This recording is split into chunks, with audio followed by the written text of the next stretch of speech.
माधोपुर गांव के पीछे सल्की का घना जंगल फैला था। पेड़ इतने ऊंचे कि उनकी चोटियां बादलों को खुरचती लगती। धूप की किरणें पत्तों को चीरती हुई नीचे आती, लेकिन जमीन तक पहुंचते पहुंचते उनकी रोशनी थक जाती। उसी जंगल के किनारे एक छोटा सा मिट्टी का घर था। उस घर में रहती थी बुलबुल और उसकी बूढ़ी माँ सुलोचना। बुलबुल के पिता केशव को गुजरे 10 साल हो चुके थे। एक लंबी बीमारी ने उन्हें धीरे धीरे छीन लिया था। तब बुलबुल सिर्फ 7 साल की थी। आज वो 17 की है। सुबह की पहली धूप फूटी। बुलबुल बाहर बैठी मिट्टी गूंथ रही है। उसके हाथ इतनी तेजी से चल रहे हैं मानो वक्त से दौड़ लगा रही हो। बुलबुल, मेरी बच्ची, तू सुबह से एक पल भी नहीं रुकी। ये हाथ भी थक जाते होंगे और ये दिल, वो भी कभी आराम चाहता है। तू क्यों अपने आप को इतना थका रही है बेटी? माँ, अगर मैं रुक गई तो ये चूल्हा भी रुक जाएगा। यही बर्तन है जो हमें 2 वक्त की रोटी देते हैं, और अगर मैं ही हार मान लूं तो हमारा क्या होगा? मैं ये नहीं कह रही कि तू काम छोड़ दे, पर थोड़ा अपने लिए भी जिया कर। कभी यूं ही बैठ जा, कुछ देर मुस्कुरा ले। जिंदगी सिर्फ बोझ उठाने का नाम नहीं है मेरी बच्ची। मुस्कुराने का समय भी आता है माँ। हमारे जैसे लोगों के पास जब भी बैठती हूँ बस पापा की धुंधली याद आ जाती है। उनका वो चेहरा, वो हंसी, सब कुछ आंखों के सामने आ जाता है, और इसीलिए तो उन्हीं का काम आगे ले जा रही हूँ। तू सच में बहुत मजबूत है बेटी। कभी कभी डर लगता है कि कहीं ये मजबूती ही तुझे अंदर से तोड़ ना दे। अगर मैं टूट गई माँ तो आपको कौन संभालेगा? इसलिए मैं टूट नहीं सकती। दोनों कुछ पल चुप हो गईं। हवा में एक अजीब सी खामोशी थी। दोपहर का समय हो चुका था। सूरज तेज हो गया था। जंगल के अंदर से एक लड़की लड़खड़ाती बाहर आ रही थी। उसके कदम भारी थे, जैसे हर कदम उठाने में उसे पूरी ताकत लगानी पड़ रही हो। वो धीरे धीरे बुलबुल के घर के पास पहुंची और वहीं रुक गई, जैसे अब उसमें आगे बढ़ने की ताकत नहीं बची हो। बुलबुल उस समय कुएं से पानी भरकर ला रही थी। उसकी नजर उस लड़की पर पड़ी और वो चौंक गई। अरे, तुम ठीक तो हो? तुम यहाँ कैसे आ गई? ये जगह तो गांव से भी 3 कोस दूर है, और तुम बहुत थकी हुई लग रही हो। मुझे थोड़ा पानी मिल सकता है? बहुत प्यास लगी है। लो, धीरे धीरे पीना, जल्दी मत करना वरना तबीयत और खराब हो जाएगी। लड़की ने कांपते हाथों से पानी लिया और ऐसे पीने लगी जैसे उसे जीवन मिल गया हो। तभी सुलोचना बाहर आ गई। बुलबुल, ये कौन है? इसकी हालत इतनी खराब क्यों लग रही है? कहीं कुछ अनहोनी तो नहीं हुई इसके साथ? माँ, मुझे नहीं पता। ये बस यहाँ तक पहुँच पाई है। शायद रास्ता भटक गई है या बहुत दूर से आई है। बेटी, डर मत, हम तेरा कुछ नहीं बिगाड़ेंगे। तू आराम से बता, तेरा नाम क्या है और तू यहाँ कैसे आई? मेरा नाम कोकिला है। कोकिला, अच्छा नाम है। पर तुम इस जंगल में अकेली क्यों घूम रही हो? तुम्हारे साथ कोई नहीं है क्या? मेरे साथ कोई नहीं है। बचपन में ही माँ बाप चले गए। उसके बाद जहाँ जगह मिली वही काम करके जीती रही। पर लोग कब तक सहारा देते हैं? एक दिन वहां से भी निकाल दिया।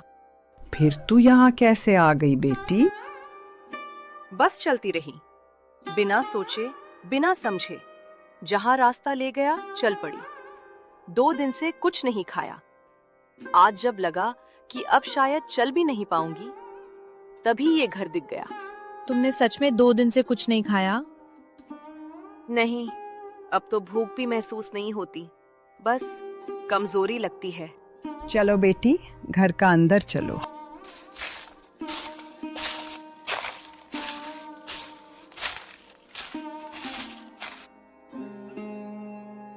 ये ले बेटी, थोड़ा सा ही है पर पेट भर जाएगा।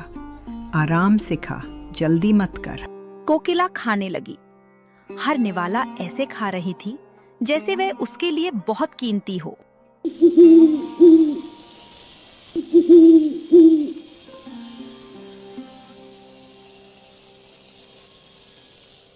माँ, इसे ऐसे कैसे जाने दे? ये बिल्कुल अकेली है।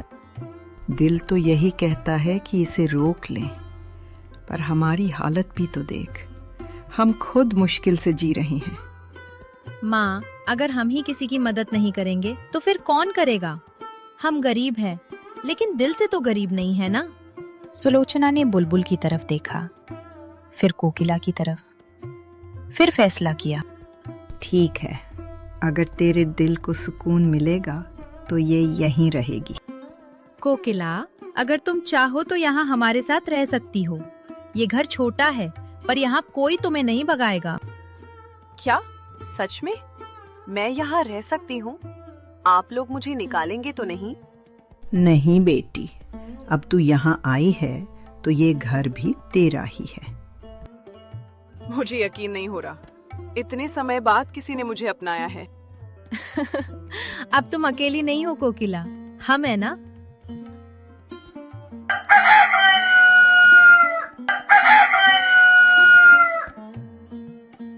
कुछ दिन बीत गए। अब वो मिट्टी का घर पहले जैसा सूना नहीं रहा था। जहां पहले खामोशी रहती थी, अब वहां हंसी की हल्की हल्की आवाजें गूंजने लगी थी। कोकिला उस घर का हिस्सा बन चुकी थी। एक सुबह बुलबुल उठी तो चूल्हा पहले से जल रहा था। वो हैरान हुई। आज चूल्हा किसने जला दिया? माँ तो इतनी सुबह उठ नहीं सकती।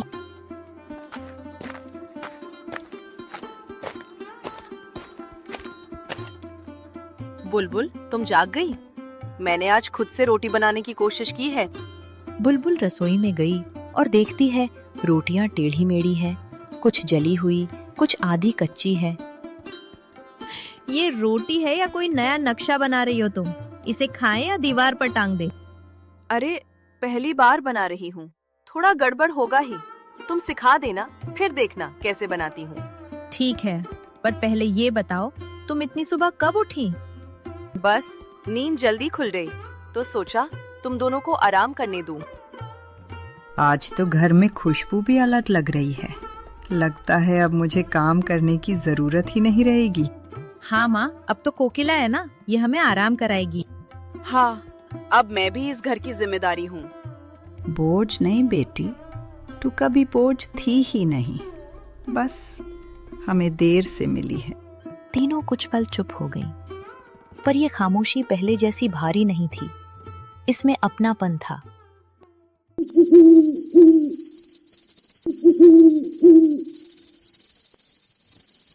एक रात गहरी थी, चारों तरफ सन्नाटा था। बुलबुल की अचानक नींद खुली। उसने देखा कोकिला अपनी जगह पर नहीं थी। वो उठी और धीरे धीरे बाहर आई। चांदनी रात थी। दूर जंगल के किनारे कोकिला खड़ी थी, किसी एक दिशा में देख रही थी, जैसे किसी के आने का इंतजार कर रही हो। बुलबुल ने तेज कदमों से उसके पास जाकर कहा, कोकिला, ये तुम इस वक्त यहाँ क्या कर रही हो? बुलबुल, तुम जाग रही हो? ये मत देखो कि मैं जाग रही हूँ या नहीं, ये बताओ तुम यहाँ क्या कर रही थी? बस नींद नहीं आ रही थी। नींद नहीं आ रही थी, इसलिए तुम जंगल की तरफ खड़ी होकर किसी का इंतजार कर रही थी? क्या हो गया है तुम्हें? कोकिला चुप हो गई। बुलबुल, अगर मैं कुछ बातें अभी ना बताऊं, तो क्या तुम मुझ पर भरोसा करोगी? भरोसा है, तभी तो पूछ रही हूँ। जो भी है बता, और झूठ मत बोलना। बस इतना जान लो, मैं तुम्हें और माँ को कभी नुकसान नहीं पहुँचाऊंगी। पर मेरे अतीत में कुछ ऐसा है जिससे मैं अभी भाग रही हूँ। तो क्या वो तुम्हारा पीछा कर रहा है? कोकिला ने कोई जवाब नहीं दिया। वह चुपचाप घर की ओर चल दी। बुलबुल भी उसके पीछे पीछे आई। उस रात के बाद बुलबुल के दिल में एक सवाल हमेशा रहने लगा कि कोकिला मुझे कुछ तो छुपा रही है।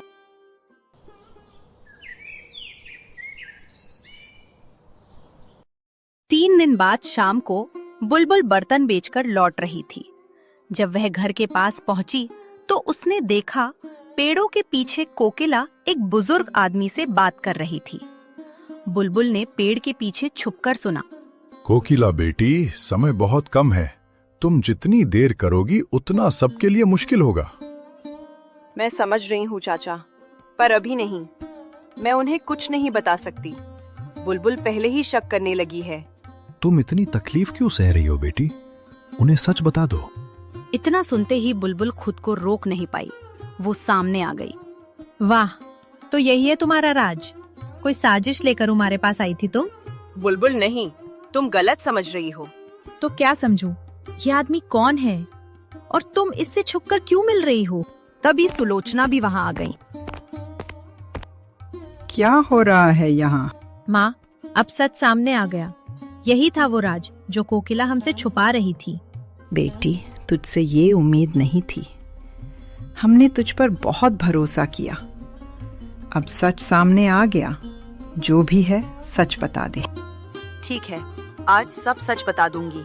कोकिला ने गहरी सांस ली। मैं साहिलपुर के जमींदार गजेंद्र सिंह की बेटी हूँ। गजेंद्र? वही जो तुम्हारे पिता के दोस्त थे? हाँ, सच ये है, मेरे पिता ने कभी धोखा नहीं दिया। ये सब बड़े दादा की साजिश थी। उन्होंने पिता को धोखे से शहर भेज दिया था। जब पिताजी को सब पता चला, तब तक बहुत देर हो चुकी थी। मैं कोकिला का सेवक हूँ। सच ये है कि गजेंद्र जी ने कभी मदद करने से इनकार नहीं किया था। बड़े साहब ने सब तोड़ दिया और जब गजेंद्र जी को सब पता चला तो वे बिल्कुल टूट चुके थे। मुझसे बड़ी गलती हो गई बेटी। मैंने तेरे पिता को गुस्से में बेइज्जत करके भगा दिया था। अगर उस दिन मैंने सुन लिया होता, आज वे हमारे साथ होते। कोकिला, मैं तुम्हें हर पल शक की नजर से देखती रही। तुम्हारी हर बात में मुझे झूठ दिखा और तुम चुप रही। मैं डरती थी बुलबुल, डरती थी कि अगर सच बता दिया तो तुम लोग मुझे छोड़ दोगे।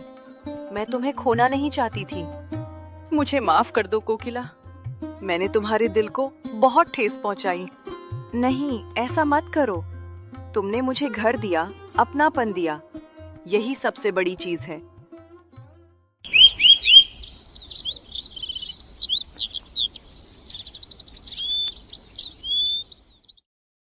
अगली सुबह सूरज की पहली किरण आंगन में आई। सुलोचना पहले से बैठी थी। कोकिला और बुलबुल उनके पास आईं। कोकिला, एक बात पूछूं? जी माँ, पूछो, क्या बात है? अगर हम तेरे साथ चलें तो क्या सच में वहाँ हमें अपनापन मिलेगा? माँ, वो घर मेरा है। बिना आप लोगों के वो अधूरा है। माँ, अब और क्या सोचना? हमने बहुत अकेलेपन में जी लिया। अब साथ रहने का मौका मिला है तो छोड़ना नहीं चाहिए। सच? माँ, तुम लोग जाओगे मेरे साथ? हाँ बेटी, अब तू हमारी बेटी है।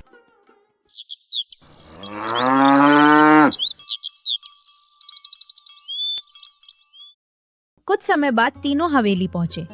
बुलबुल हैरान रह गई। इतनी बड़ी हवेली, बगीचे, फव्वारे। कोकिला, तुमने कभी बताया ही नहीं कि तुम इतनी अमीर हो। इसलिए नहीं बताया क्योंकि मैं चाहती थी कि तुम मुझे दिल से पहचानो। बुलबुल, मेरे पास एक सारी फैक्ट्री है। मैं अकेले सब नहीं संभाल सकती। क्या तुम उसकी जिम्मेदारी लोगी? इतनी बड़ी जिम्मेदारी? मैं कैसे? तुमने पूरी जिंदगी संभाली बुलबुल। फैक्ट्री तो छोटी चीज है। ठीक है, अब मैं भी तुम्हारा साथ पूरी ताकत से निभाऊंगी। उस दिन के बाद वे तीनों कभी अलग नहीं हुए। हवेली के आंगन में अब वही मिट्टी के बर्तन बनते थे और साथ में साड़ियों के डिजाइन भी। कोई दूरी नहीं थी, कोई गलतफहमी नहीं थी। बस था अपनापन, बस थी हंसी।